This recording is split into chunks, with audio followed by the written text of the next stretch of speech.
Hey, what's up, everyone? You're now listening to Powercast. I believe it's episode 23, I think, 23 or 24. But we are recapping Power Season 5, Episode 3, and what an episode it was. I'm here with Mr. Richard Bailey Jr. How you doing, Rich? What's up, Gary? And what's up, listeners and viewers? Glad to be back on Powercast. Indeed, indeed. And I'm also here with Miss Dana Abercrombie. How you doing, Dana? Hello, I'm doing great and I'm happy to be back. Good to have you back. But yeah, as I was saying, that was a pretty good episode. A lot happened there. I do want to start off by saying I feel like the writing got more stronger in this one because I think in the past few episodes the writing's been a bit sloppy, a bit lazy. But I feel like in this one it was kind of on point and they kind of kept us guessing again like they used to and stuff. So I felt like they did a good job. But let's get straight into discussing some of the major plot points that happened in this episode. Now, of course, I'm going to get to all the juicy bits eventually, but let's start off with talking about Maria Suarez and the internal investigation surrounding Angela and Ray Ray and everything. So a few things happen in this episode. Maria Suarez, she talks to that police officer at the top of the episode. A police officer visits Tariq at home and asks him a few questions about why he was seen going out of the school and why Raina followed him and did he see anything. And Tariq kind of lies basically. And then a few scenes later, Maria Suarez visits that same officer and she learns that Angela Valdez actually had conversations with Ray Ray. Like she went looking for him and spoke to him, and she kind of suspected that already because she found her Angela's business card at Ray Ray's cousin's house. So she already had that in mind, that Angela was lying and stuff. So she goes to visit Angela. There's a bit of a tense scene between them, and then later on in the show we see that Angela actually gets Maria removed from the investigation. So I wanted to ask you guys, like, do you think that investigation is now dead, or do you feel like that's gonna make Maria possibly go off on her own and try and bring down Angela or something like that? Like, what do you think, Rich? Well, I think that she has definitely now set the groundwork for there to be an actual feud between them. I mean, only before, Maria was quote unquote doing her job, trying to snoop and figure out what's up with Angela. Um, and she was slowly but surely trying to get closer to seeing that she is involved. But now that you have directly gone after her and tried to get her off the case, it makes it come off like, oh, well, I do have something to hide. So now this lady, there's part of me that feels that she may go above and beyond now to continue to look deeper into this investigation. Uh, One thing that I'm sure you are going to mention later, Gary, because we spoke about this very briefly. The fact that Angela got involved with this other new character, this other guy, yeah, this guy could also be working for Maria and could end up being somebody that helps to bring down Angela as well later on. But I mean, we'll probably get into that discussion a little later. But yeah, I definitely think that she has now made it very clear to Maria, oh, I do have something to hide, and I'm going to try to stop you from coming after me. But now I think Maria may do whatever she needs to do to prove that Angela is involved in all of this, and it's not good for Angela. That's just my thoughts. Yeah. How about you, Dana? Do you feel like we've seen the last of Maria Suarez, or do you think that plot is going to continue? No, I think that Angela did something. She did that stupidly. And by jumping up really quickly and getting Maria's investigation shut down, it's going to end up drawing more attention. I mean, at first she was curious, but now you have her full attention at this. And I never thought of that guy being like what do you call it? I would consider like a mole type of thing, like work, like playing her, essentially. I never even thought of that. Now that you said that, I can't unthink that. And that is a wonderful concept that they do go that way. And I've always said that I wanted her dead. But I'm going to say this, and I said this in the previous thing. I think that the way how she ends up being, her downfall is her by her own hand. And by her jumping up and doing what she did, that right there it's just gonna end up to her downfall. And her, remember when she called Jamie randomly out of the blue. I mean, she already had contact with Tasha, and I was kind of used to that. But then she jumped up and she's trying to contact Jamie, and Jamie's like, "Nah, I'm good." So this is not going to go well at all for Angela, and this is her own doing. And I did want to say really quickly, remember when she was talking to Tasha at the diner, and she was saying, this is the second time I've, basically did something I wasn't supposed to do. I thought that conversation was really corny. But I think that whole conversation also is foreshadowing to, people finding out everything that she's done dirty-handedly. Mm.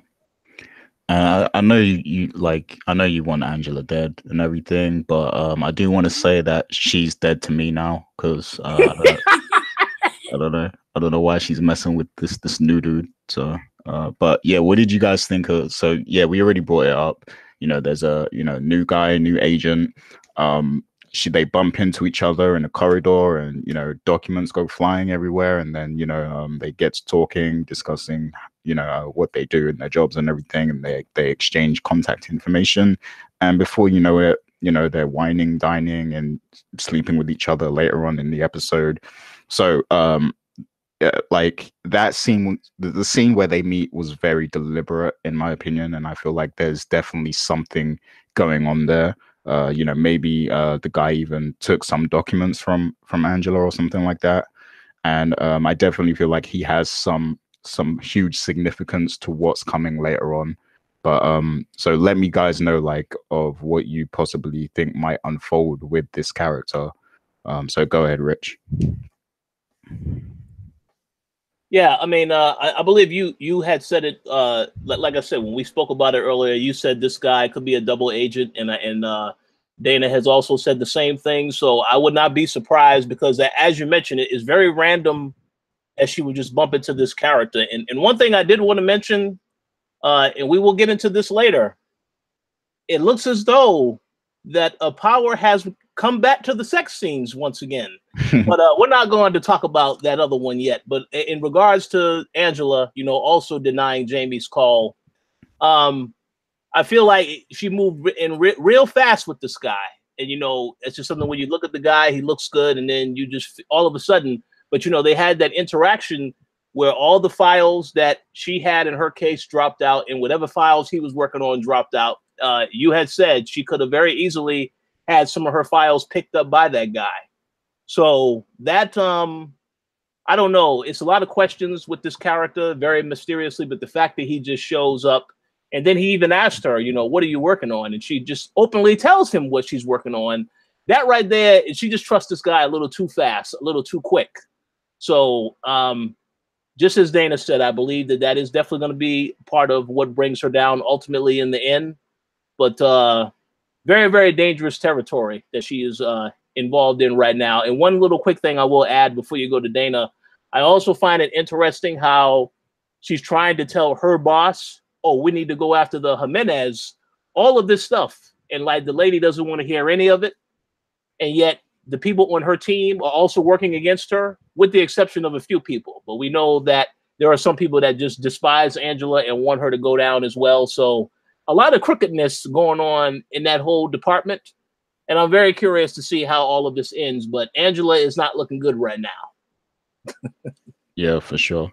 So, we all think that there's a possibility that guy could be a mole or a double agent, but like which side do you think he's on though? Because like the thing is, it's easy to say he might be on Maria's side, but I was thinking maybe he's with the Jimenez or something, because remember they had Mike Sandoval before, who was a double agent for Lobos.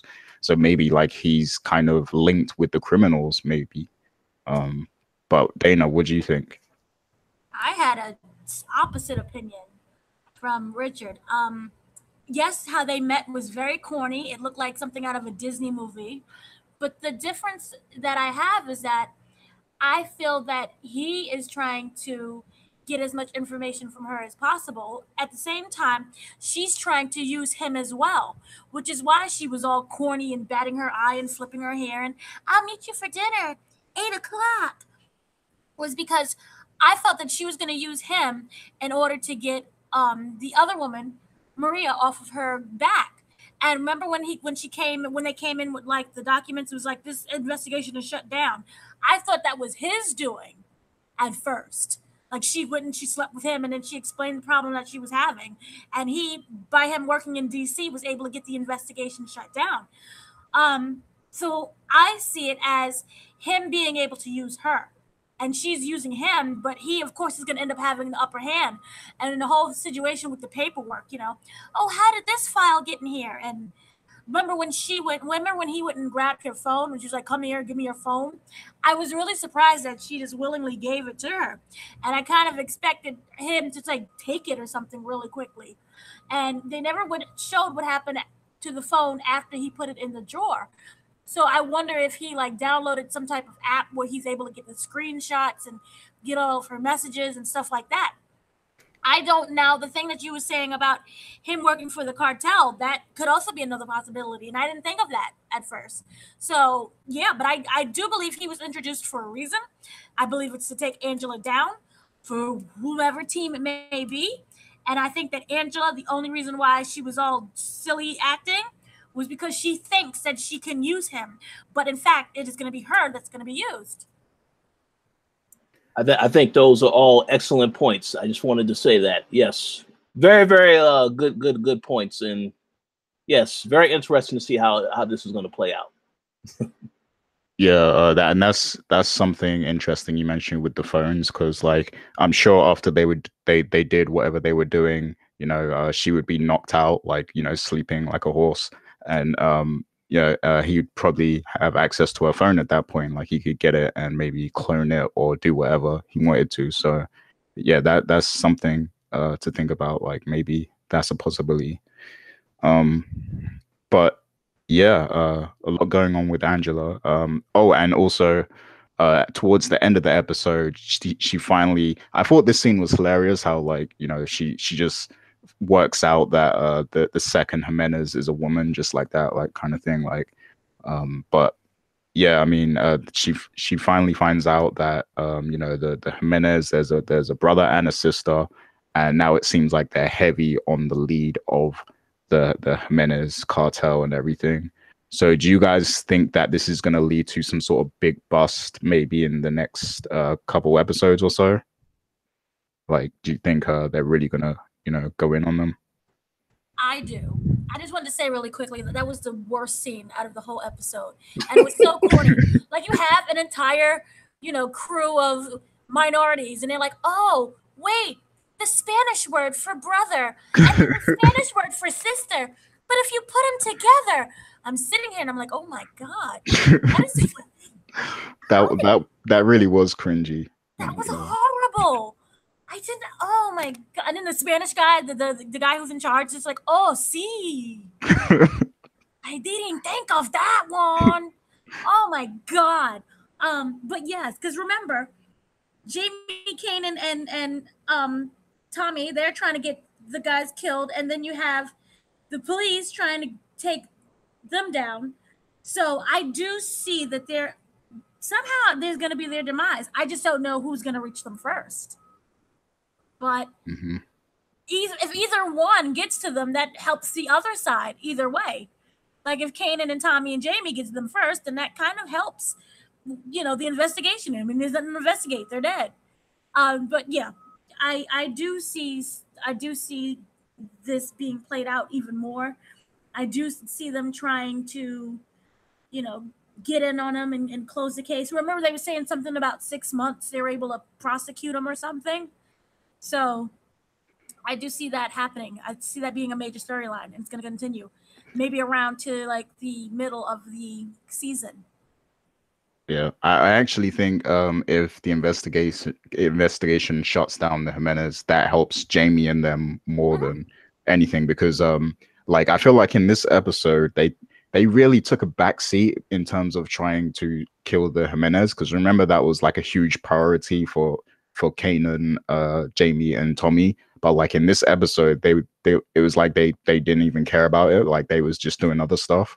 So I think, you know, having the Jimenez taken out eliminates that need for them to you know, take out the Jimenez, and then they can kind of develop the other stories that are going on with those three characters.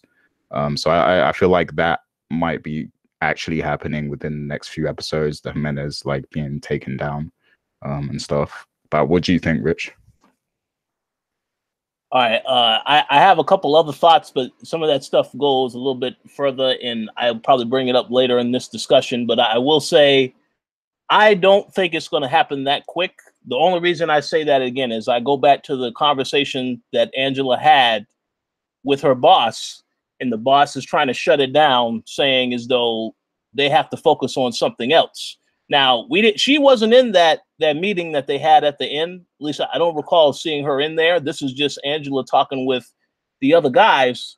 So I kind of think they still may have to run this by her before they pursue the Jimenez.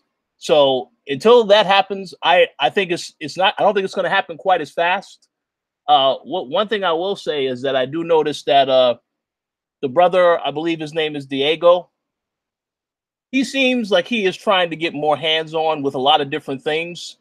And if anything, I do believe that whenever they do take them down, he is the one that may get taken out, because I feel as though they're building this whole thing, whereas I believe the sister is probably even more deadlier than the actual brother.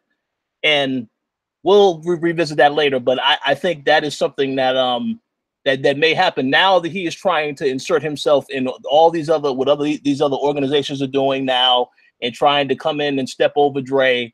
I think that means that when something does go down and the police are there, he may be the one they take out, but they don't get the sister that fast. But it can go either way. But yes, it is good that they are establishing. I do agree with Dana. That scene was kind of corny. It is good that they have established who the enemies are, but until they actually have the approval of the boss, I'm going to say I don't think it happens that fast. But we'll have to wait and see what happens in the next episode. Yeah, and since you brought that stuff up, that's kind of where I was going next. So yeah, a lot of stuff on the street level happened with Dre and everything. Of course, you had the Jimenez guy. He was like kind of torturing, punishing those guys that he thought killed the other guy, when really it was, you know, Dre's friend. And yeah, there was a whole lot going on there. And then you know, Jimenez appoints Cristobal the second in command, and it starts to seem like Jimenez really prefers Cristobal. So what you just said a minute ago about, you know, them taking out, you know, the guy, the Jimenez guy, and the woman being left, I think that's a real possibility actually, because maybe if they just take him out, then you know, maybe something will happen between Dre and the you know, the sister or something, and they'll run everything together maybe. So maybe that's something that's going to happen. I don't know, but yeah, a lot happened. A lot of turmoil and stuff seems to be going on in Dre's camp. And of course you have Kanan as well intervening and you know, setting up Cristobal, making, you know, him look weak as second in command and stuff. So what do you guys think of the whole drug cartel game and what's been going on at the moment? Go ahead, Rich. All right, so I just will make a quick comment based on what you said about the sister. I believe that they 100% foreshadow stuff when they have these conversations on the show. And I recall that the brother was talking to Dre and was like, "Yeah, you want to mess around with my sister?" And then Dre said, "No, I don't. I'm not trying to get with your sister like that. This is all just business." I think that is foreshadowing, because one thing we know about Power, they always got to have the violence in the sex. Dre has had an awkward sex scene so far this season, but he has not really had any type of romantic relationship yet on the show that we've seen.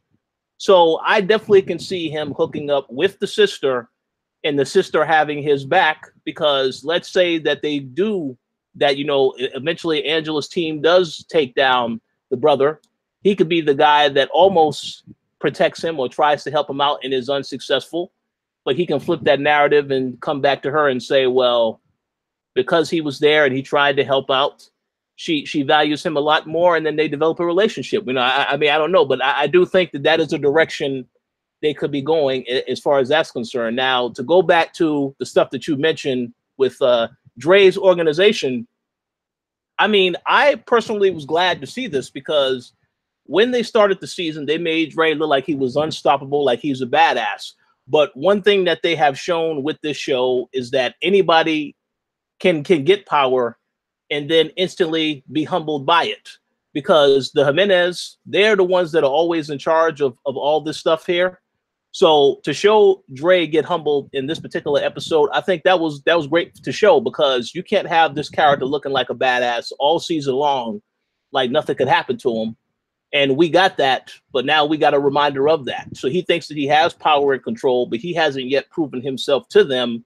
And this is still a process in work of him having to do that. Now, the fact that you have Kanan getting in the ear of these other guys, I definitely think you're going to see a lot of stuff happen with Dre's organization, similar to what happened with Tommy's organization, where there were people that they felt they were disrespected. They didn't really get their take and get credit for any of the stuff they did. So the same thing happened. That's exactly what's going to happen with Dre's organization now. But it's a question of how it happens and when it happens, because it feels as though they are building to that tension. One quick thing I will mention before you go to Dana. I know they had the whole scene with Cristobal getting robbed by Kanan, and I don't really understand why Kanan didn't take him out at that point. I was very surprised to see that. I thought, just shoot this guy. You already got a gun to his head. just take him out. But no, I'm going to hit him, and we'll save it for a showdown later. Because sooner or later, he's going to find out that, oh, this guy is involved. And then the other two guys the other two friends of Dre were also involved in that, as the other masked guys. So I don't know why they didn't take him out to just tie up that loose end right then and there. But because then at that point, I would have thought, if you take this guy out, then Dre would probably go back to his friend who he downplayed in the last episode, saying, you know what, maybe you could be my number two now, since Cristobal is out the picture. But see, they didn't go that route. So that is a missed opportunity.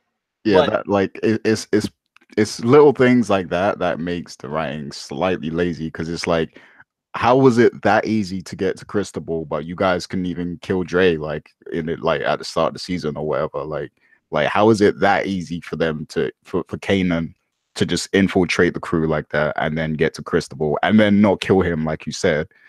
Like, surely he would just kill him right then and there, because that would hurt Dre a lot. And then, if it's that easy to get to Cristobal, I'm sure they could easily get to Dre too. Like, exactly. Yeah. I don't get it. It just feels like it's stalling, because there's 10 episodes in the season, so I guess they want to drag things out a little bit further. But I don't know. I'm very curious to hear what Dana has to say, though, because yeah, I had issues with that. Because if I was Kanan, I would have took Cristobal out right then and there. We don't need to revisit this again. But sooner or later, Cristobal is going to find out, and now Dre is going to have to deal with this situation if these guys don't try to kill them before that. But we'll see what happens. Yeah. What's your thoughts, Dana? Okay, really quickly, I thought it was hilarious. It looked like 50 Cent was in whiteface. It looked like he was Donald Glover from the Teddy Perkins episode. Remember that one? I was just waiting for him to start speaking in a high-pitched voice. You're not gonna get me. Yay, my father.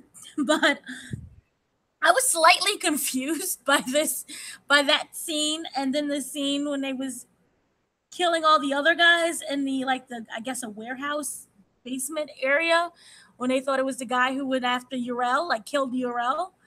But I will say this, that Dre is in over his head, and I clearly see that by almost towards the end or maybe the middle of the season, everyone is going to just be trying to kill Dre. And he's going to just probably end up on the run. And I don't think that Tariq can save him with his little text messages. So, yeah, Dre is in way over his head. The scene with him saying with the part with the sister, I really don't see that happening. I may be the only one who doesn't see that happening. To me, they just don't have any kind of chemistry together. Um, I think that it's just really interesting that Dre wanted to be this big time guy, and you see him basically shaking in the warehouse thing as the guy is killing all those three guys that he thought killed Urel.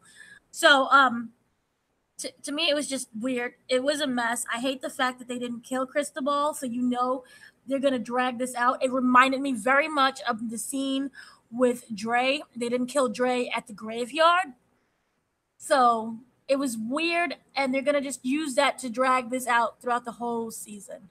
But Dre is either dead or he's gonna be on the run by the end of the season. Yeah. I agree. Sounds good. Yeah, I mean, anything can happen, but I feel like it's what Rich said is definitely a possibility, because it like this episode made Dre seem weaker. You know, it seemed like it made him seem vulnerable. So I think he needs a powerful ally at this point to make him, you know, that much stronger again in our eyes. And I think, you know, if he does get in with the sister, the other Jimenez, that would be a powerful ally. You know, if the brother's out the way, you know. So. But to me, I think all of that was intentional to show that Dre, even though he may think that he's ready for the big leagues of drug dealing and cartelling, he's really not. Yeah, so I mean, that's true. Yeah. He may end up being scared off by this whole thing. Yeah. Or it may end up like a situation with The Wire, where he's not even killed by Tommy, Dre, and Kanan. It may be by some botched drug thing or something really random. Like you mean it might be like a little a 5-year-old, a little school kid or something. Little school kid going to buy The Wire. The Wire. Yeah, The Wire. There you go. Yo, let me get a pack of gum, and then he shoots him in the head. I don't know, something stupid like that, because he's just in way over his head, and in the way how he was reacting when they killed those three guys, it was just weird. And it wasn't even like he was doing the stare down. It was the guy who actually killed Urel who was doing the stare down. So, yeah, nah, I don't see it that way. I see he just might just end up running. I think it's funny how last season Dre had that line to Cristobal about making sure that you know there's power in being underestimated by others. Which is why if it is one of Dre's own men that takes him out, that'll be very, very ironic where you had that line and now you're seeing other people can definitely take this guy out whenever they get ready. So I'm very curious to see how they handle this. Because sorry. Oh, no, go ahead. No, in some weird way, it could be Tariq. Maybe, but he thinks that Tariq is his little ally, sending him text messages and smiley faces. Yeah, you're right about that. You know, you're 100% right about that. One thing I will add real quick is that I saw, you know, the power, like the recap inside episode 501, 502, 503.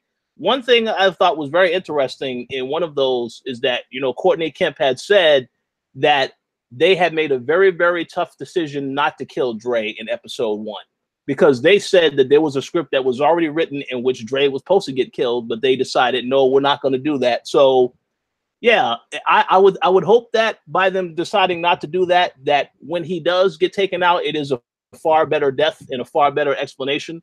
Because I also agree you could have taken him out in episode 1 right at the gravesite, but they decided not to. So let's hope that that decision is leading to something, because as she said, they're building him up to be Ghost 2.0. So yeah, they got to explain that further, I guess, but we'll see where that's going. Or Chicken Little 2.0. Yeah, Chicken Little 2.0 works. That's hilarious. But yeah, I have some other theories too, but I'll get to those later because they relate to another character. But let's talk about Jamie a little bit and what he got up to in this episode. So you know, he went he goes back and forth with Tate a lot in this because they're trying to get that investor, the investor lady and everything. And at first she declines when they meet with her. And Tate and Jamie bump heads over that. And then later on in the episode, Jamie decides to wine and dine her, and we all know what happens after that. And I must say that woman was very bold as well. She was like, "Oh, make sure you bring the bottle with you." Like that was funny. But yeah. So yeah. What do you guys think about what's going on with Jamie? Oh, and also, towards the end of the episode and stuff, like, well, at the start actually, Tommy makes, he makes a proposition to Jamie, like to get back into cleaning money and stuff, so that they could be carrying cash, clean cash, and everything.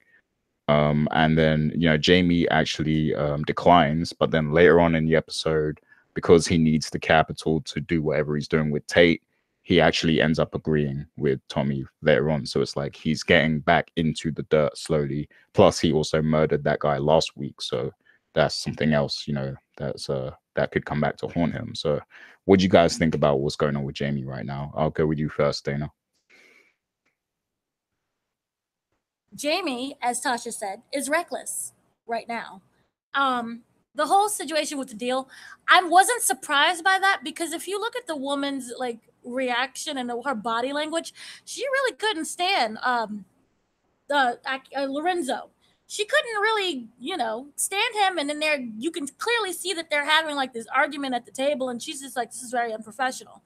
And she clearly was more attracted to Jamie, and it wasn't much of a wine or dine. She just wanted what she wanted, She allowed herself to have that relations, and then he got that money. I do think that, yeah, he was trying to go for the more professional route, and that by him sleeping with her made him come across as a bit whorish or hoish or whatever one you prefer. But they got what they needed at the end. So I just think overall he was just reckless. He really didn't think about how this can come back at him, and especially the thing with the number that he stabbed the guy, and they brought it up during this episode as well. And so and him sitting around and wanting to, finally agreeing to do the clean money thing and to run the money through the club. So I think that this may also end up backfiring against Jamie. Yeah. What do you think, Rich? So let me just start out by saying that when I saw this over-the-top sex scene with Jamie, I thought, man, I feel bad for Jamie Foxx, because all those songs and all that going after Fancy didn't work out, because she still said no, whatever that relationship. And we don't know. Yeah, the woman is obviously married. You saw her take the wedding ring off and then mess around with Jamie. So yeah, but one thing I got out of this, Jamie, this whole episode, they are trying to do some things with the character, showing that, he's still trying to do what he can to make things happen on his own, and they're not quite working out the way that he anticipated. Now, as Dana already mentioned, the lady she just wanted to get herself some action, and she got herself some action. Jamie thought, oh, I'm going to get paid off of this, and he didn't get the money. He still had to do it his own way. So very interesting direction that they're taking. When I did see last week that he killed the drunk guy, I thought that was interesting. They make him out to be a vigilante, I guess you could say, because he is trying to get back the fact that he wasn't the one to kill Ray Ray. So I guess he had to get that out of his system. But as we saw in this episode, that didn't really have any effect on the family that was actually witnessed, that actually had the kid murdered. The police is suspecting that the father actually killed the guy, since he already wanted to kill the guy. So that didn't really turn out to be a positive outcome in the end. But yes, this is how I guess Jamie chose to grieve, with the fact that he lost his daughter, which, okay, I understand that, but still, it didn't really resolve anything, because his daughter's not coming back, as Tasha said. But yeah, the fact that he has all these things with Tate, I really feel like, now I feel like Tate is an annoying character. So I'm curious to know what is going to happen with him and Tate, because I feel like Tate could turn on him later as well. But I don't really know how that's going to happen. I know he knows that Jamie is pretty dirty and will do underhanded stuff. We also know that Tate is dirty and will do underhanded stuff, although we still don't really know all that Tate is capable of doing quite yet. And I feel as though we're going to get answers to that as the season progresses. But just a very interesting dynamic. And to go off of the point that you also made, Gary, about the fact that Jamie now once again working with Tommy, or having to resort to work with Tommy, and then right after he tells Tommy, I don't want Kanan involved, then Kanan comes back and says, oh, I got the money, let's do this deal. I want to just make a mention of one thing. Before this episode started and they showed the recap, they pointed out in that recap when they were approached by that other Connect, Jason, and Jason pointed to Kanan and said, oh, you're involved in this too now. I think now that you have Kanan involved and he is now putting money into this operation, I 100% believe that later on, Kanan could come back to Jason and try to do a deal with him, then just cut Tommy and Ghost out completely. I think that's happening because they already foreshadowed that now you got Kanan involved in this and Jamie involved in this, all because Tommy wasn't doing his business. And we already know Kanan can turn on anybody because he's out for himself.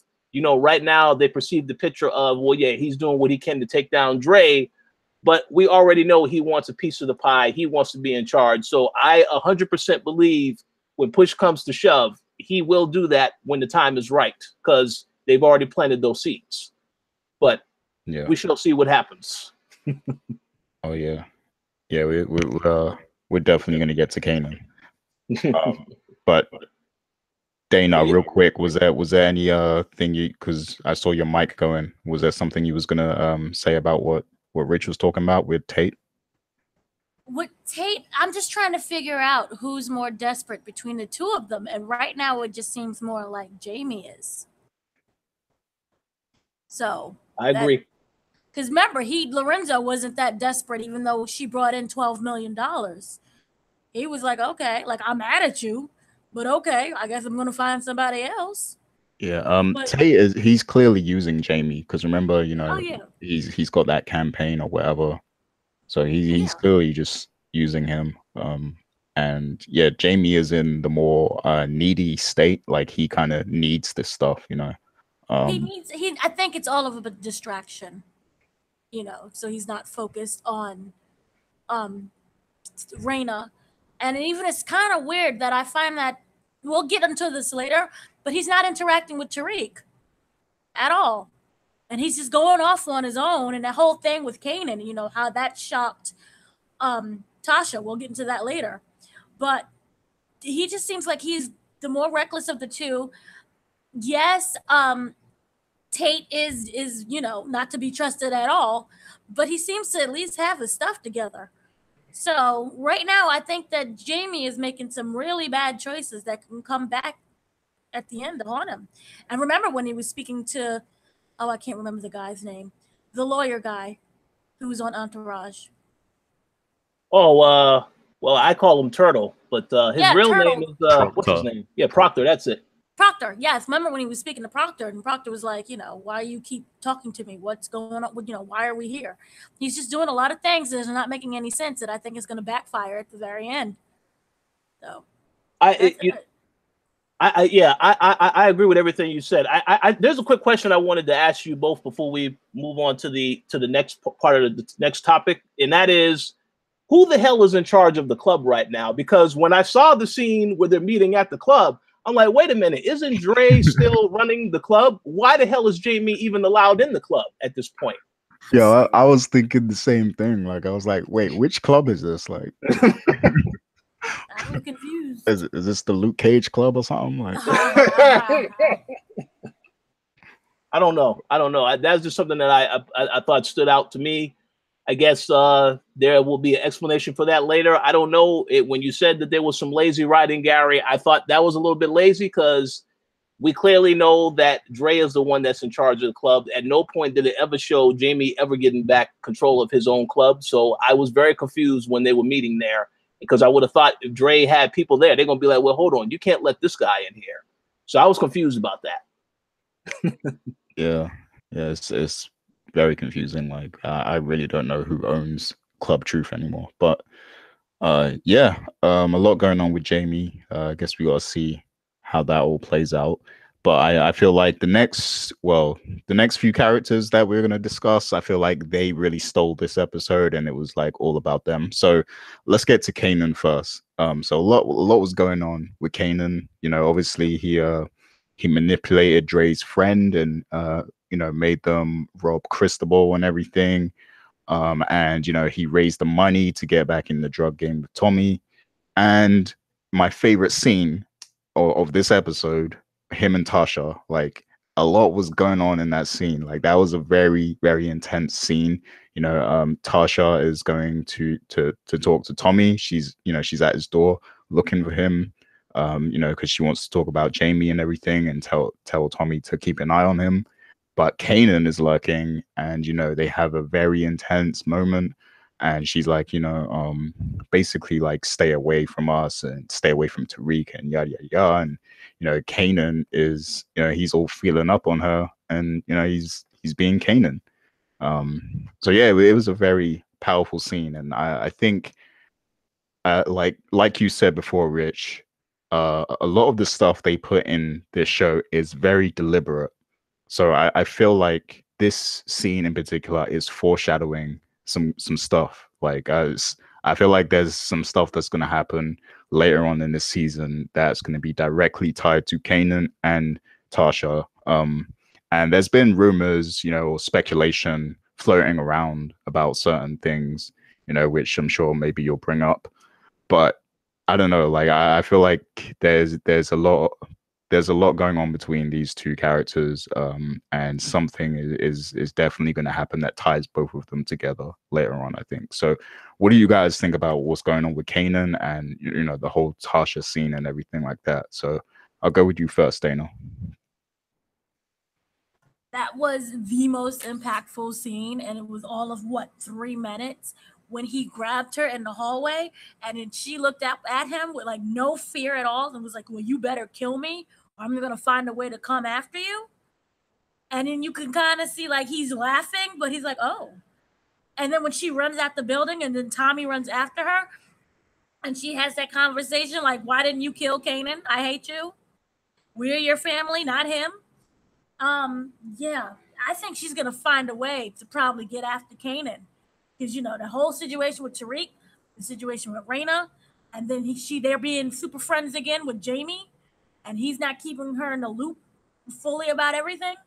So I think she's gonna finally pretend to be a mother who cares and goes after Kanan, for sure. I think that was one of the powerful scene where we're gonna see things actually turn. And Tasha, to me, this whole episode, she just kind of took control of everything.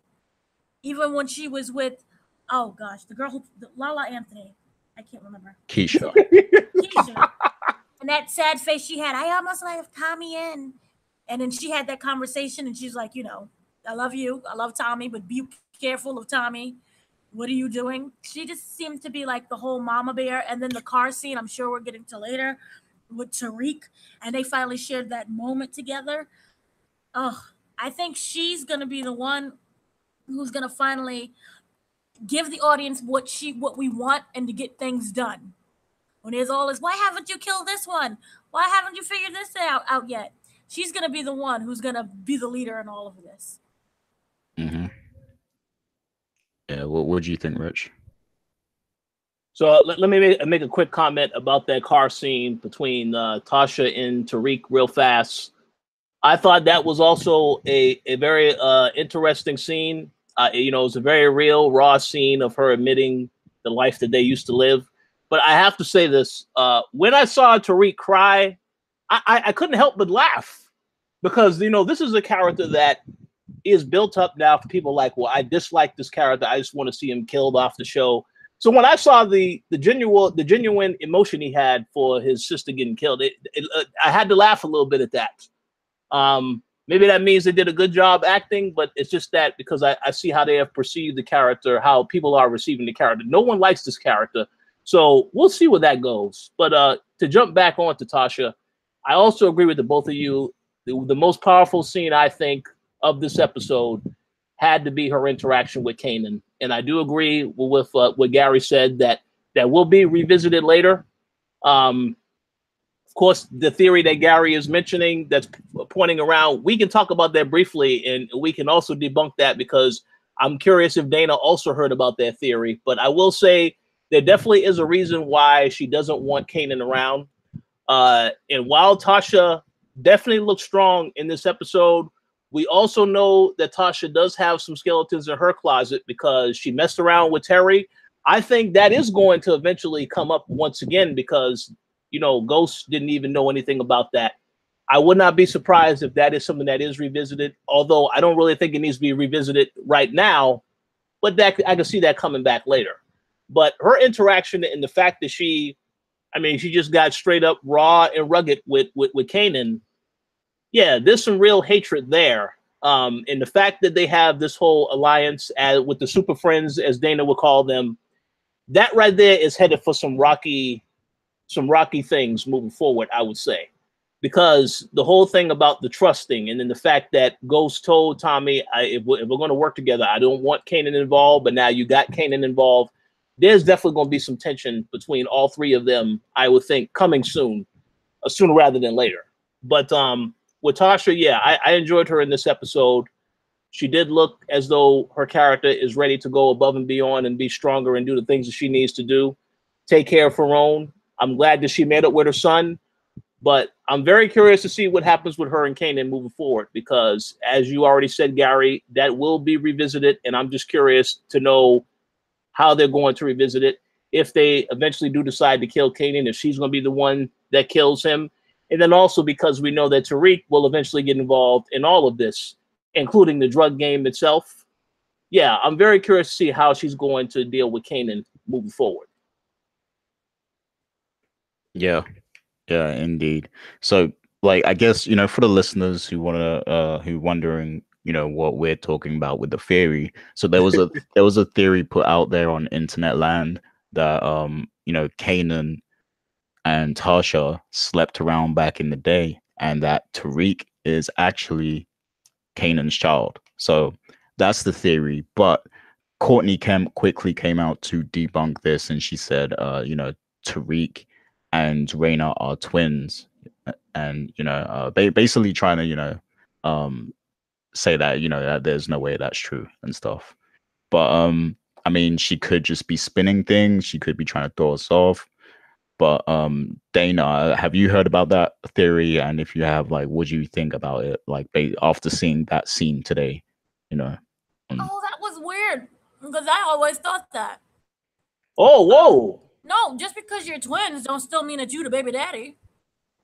Yeah, see, that's exactly what I was thinking, because that Courtney Kemp, when she came out, she said, you know, Tariq and Raina are, like, her logic was basically Tariq and Raina are twins, but she did not say that Kanan isn't their father, though. She just said that they're twins. So yeah, that's a baby daddy.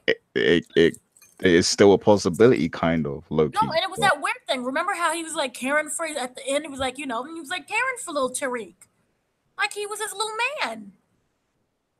So yeah, I didn't know how y'all got. Yeah, I then thought that. Yeah, I mean, I don't know, because now it seems too obvious. Like, you know, now that it's out there, it seems too obvious. But I don't know. Like, so one thing I want to say is the way the person laid out the explanation as to how that is, why that is true. That the way they laid it out is a very, very thought out explanation, because they took examples from stuff that has happened in previous seasons. And one thing they pointed out, where there was a conversation that Jukebox had with Kanan, where Kanan was talking about how Ghost stole everything from him. And then she also alluded to the fact that's not the only thing he took away from you. So suggesting that was Tasha.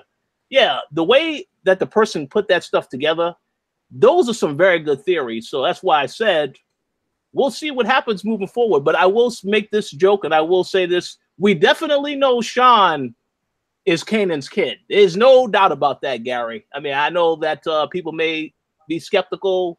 No, I definitely think that Sean is Kanan's. That was Kanan's son. you know what's funny about the theory, though? Like, say it's true, right? that means that Tasha slept with her baby daddy's son. Like, Yeah, that, that'd be very disturbing. that's hilarious. So yeah. But yeah, I guess we'll see if there's any truth to that and if that storyline comes to fruition.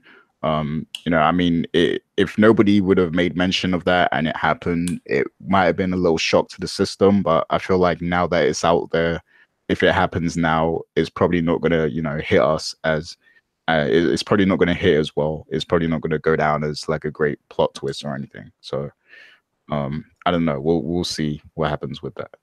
But there definitely is something, you know, between Tasha and Kanan. There's some animosity there, and I definitely feel like they're going to revisit that for sure.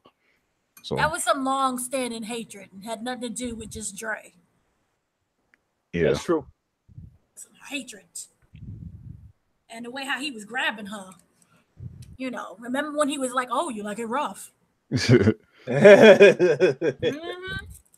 yeah, like the way he flirts with her and stuff. Like we see him with other women, and like usually he's laughing, joking with them, like kind of low key dissing them as well at the same time. But it was different with Joshua. Like it was like there's some sort of history there or some sort of tension. Like so yeah. Yep. Interesting. Explains why Dre's still alive. Yeah. Not Dre. Tariq. Sorry. Tariq, yeah. So yeah, a lot going on with Kanan. I do want to say one thing as well because I feel like I'm a 50 Cent fan, but I can admit that his acting isn't always good. But I feel like in this episode, he really nailed the character Kanan in this episode. Like he did a great job portraying him in this episode in particular. So I do want to say that. So you know, we already spoke about the Tariq and Tasha thing, which was something I was going to, you know, bring up. So let's get straight to Tommy and Teresi because that's the big shock to the system that happened in this episode. So, you know, towards the start of the episode, we see Sax and Mock go to visit Teresi, and they're asking questions about Tommy Egan and everything, and why Tommy Egan suddenly come to see him, and then Teresi kind of he goes into this you know he goes into this new personality that we'd never seen before, and he's like, oh, like I've been waiting for this day to happen, and you know I think he kind of alludes to the fact that he's kind of setting up Tommy and he has dirt on him, and he's gonna cooperate with them, you know, basically to get his freedom. And then later on, we see Teresi have a conversation with Tommy over the phone, and he said he's getting out, and there was some sort of technicality in his case that's the reason he's getting out, you know. And then we see Tommy have a lot of anxiety about his dad coming out and having to spend actual time with him. He even goes to visit Lala and, you know, confide in her a little bit, but he's also trying to get a little something too. But yeah, and then yeah, he even confines in Kanan at one point as well. So he's even having his own suspicions about what's going on here. And then, you know, of course, at the end of the episode, Teresi gets released and Tommy picks him up. So what do you guys think is going to happen with this? Because this is a pretty big deal. The fact that Teresi's now out and about walking, and he does know a lot about both Jamie and Tommy. And remember, last season he actually witnessed and assisted in Jamie killing the correctional officer. You know, so and rest in peace to Charlie Murphy as well. But yeah, so Teresi, he's got a lot of dirt on both men. And one thing that I'm still confused about is he actually Tommy's dad or not? Like, because he alluded to the fact that he was lying about that. And yeah, so like, Rich, what did you think of that? What did you think of this whole Teresi angle that happened? Well, this is by far one of the biggest things about this episode, aside from Tasha's interaction with Kanan. I am a little confused as well because I figured that, well, he definitely could be the father, but I mean, it could be a situation where, you know, he slept around with Tommy's mom, and maybe she thought he was the father, but in actuality, it's somebody else. That'll be like a Jerry Springer, Maury Povich moment right there, if that's the case. But I will just say that, yeah, the fact that he was so quick to turn on Tommy, all because he wanted to get back to he wanted to see his dying wife is, I mean, that goes to show the length of really who he really cares about in this particular situation. Obviously, he did not want her to know that Tommy is his son, and he was very much trying to hold that back away from her. So, I mean, I really don't know what his motive is here. Obviously, if he does plan to do some stuff with Tommy, yeah, he could be using him. And yeah, as you alluded to, he definitely has dirt on him and Ghost. But I don't really know which direction they're going to take this character now, because it can go in multiple directions. Now, he can cooperate with the police, bring down Tommy, or it can be the same thing we saw with Tariq and Kanan, where eventually, even if he isn't the father, he starts to develop feelings for Tommy. Because I go back to when they had the scene where Tommy picked him up in the nice car. I was like, oh, this is a nice ride. Like he's sort of impressed. And he may grow to like Tommy now that he will get to spend time with him. So I could see that happening. But whether or not he is the father, I find that to be very interesting. I mean, part of me thinks he still is the father, but I guess we're going to have to see, because, again, just the way that he cooperated with the cops, and as they alluded to, he is somebody who he doesn't really talk about. He's not a snitch. He hasn't been a snitch for the longest. So for him to just snitch like that to get out, he definitely has a plan and an end game for what he is going to eventually do, and I'm curious to see how they play that out. One thing I will say, though, and I will give the writers props for this, is that they didn't make Tommy just completely be oblivious to all of this. Like, he did question. He went and he asked, Proctor to do a search and look in to see what this guy is all about, and the guy confirmed, yes, he is your father. So it's not like he's totally oblivious to it. I mean, he went to Lala and he asked her about it as well. Keisha, rather. Yes, he asked her about it as well. So he did confide in some people, but I do think it's still going to cause some tension, because the fact that he already has this thing he's trying to do with Jamie and Kanan and taking down Dre.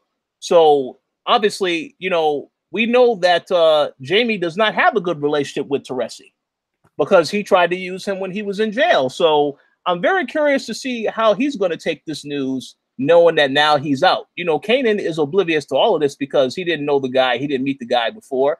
But Ghost does have a history with Teresi. So it's going to be very interesting to see how he takes this news that, oh, now this guy is out. Now he might feel a little threatened, and that may lead to some more tension.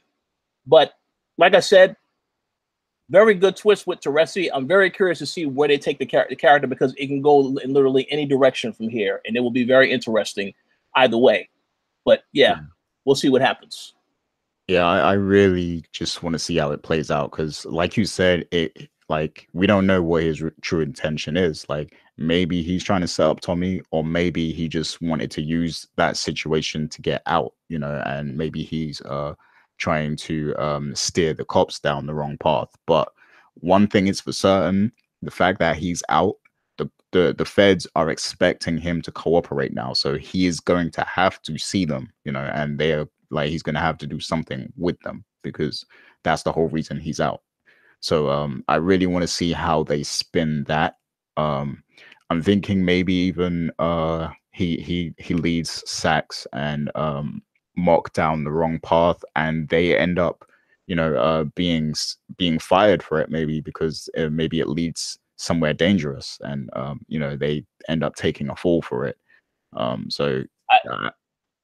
just want to say, if that happens, then I will be all for it, because I do not like seeing these corrupt cops going above and beyond to do their job. They all have to pay, including Angela, so if it does go down a path and something happens to these guys, I will be the first one clapping and talking about it on this show when it happens. Yeah.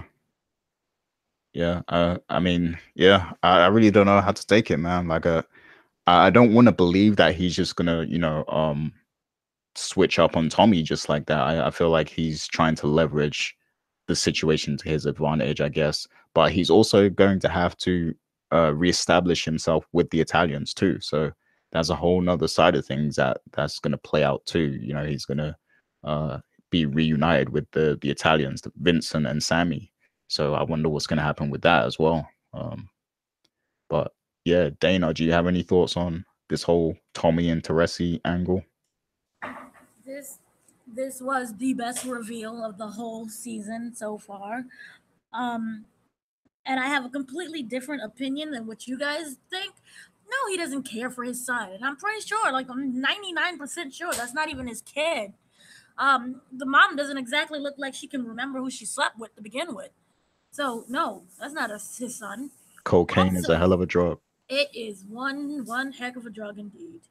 But no, he is a man who cares about himself and only himself. And even if he thinks that Tommy is his biological son, he will still turn on him just so that he can save himself. I don't see him having any issues with snitching on somebody, with turning against Tommy. And Tommy right now is acting reckless as well. So I can see Tommy easily being taken down by his supposed father.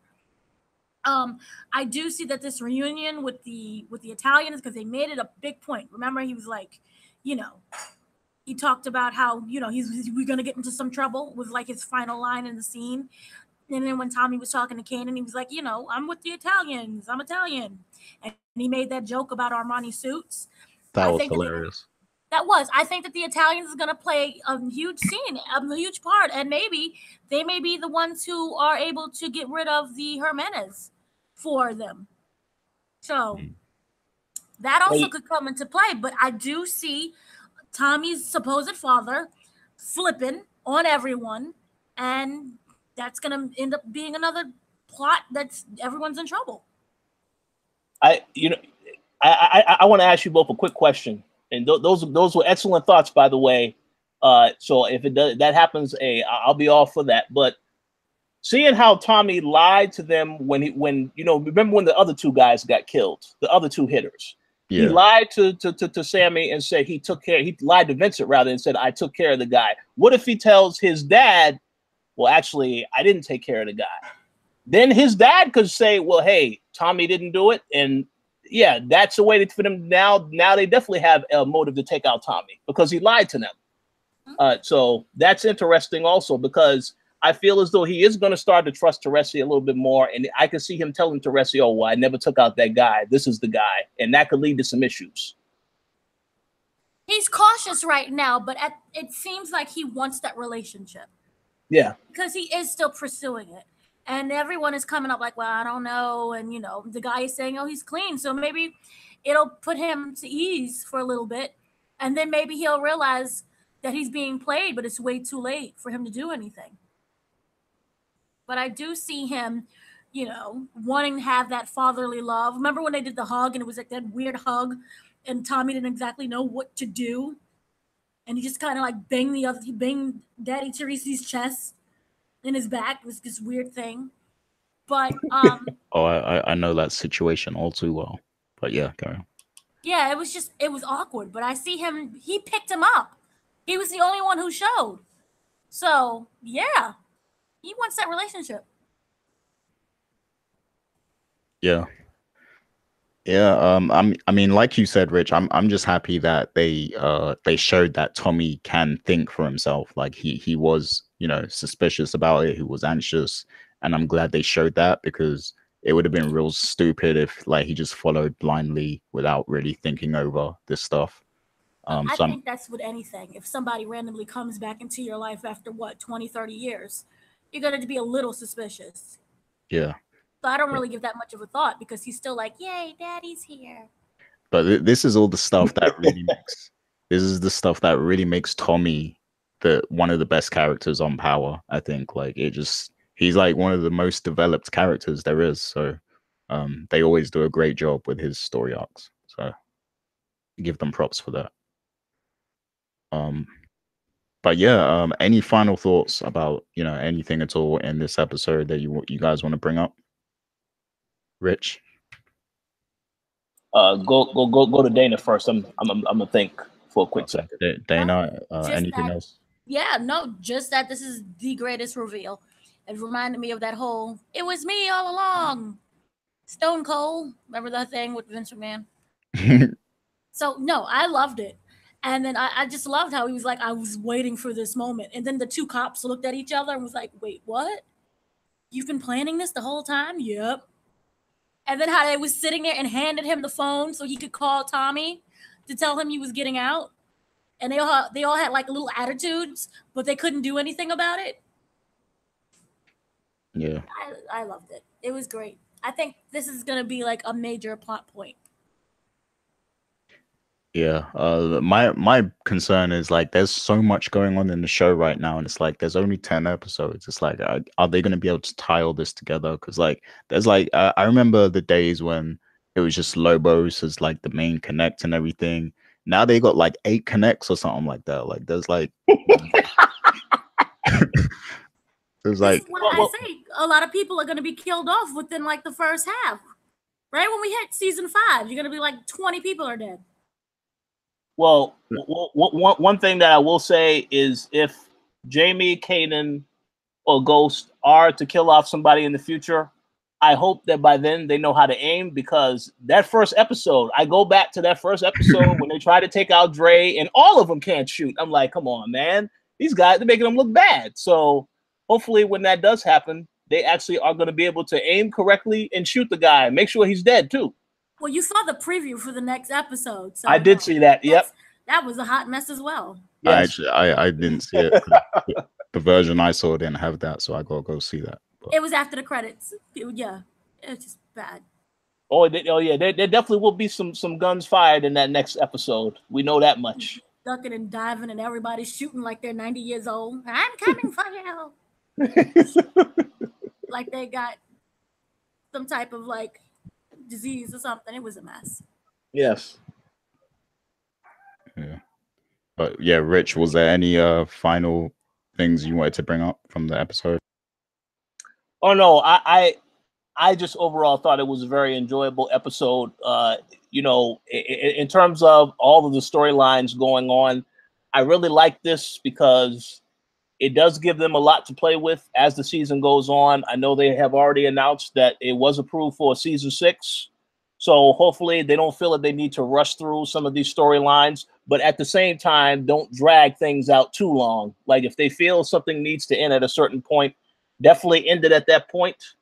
But just try to keep it at a good pace, and I will continue to watch and be entertained. But I give them props.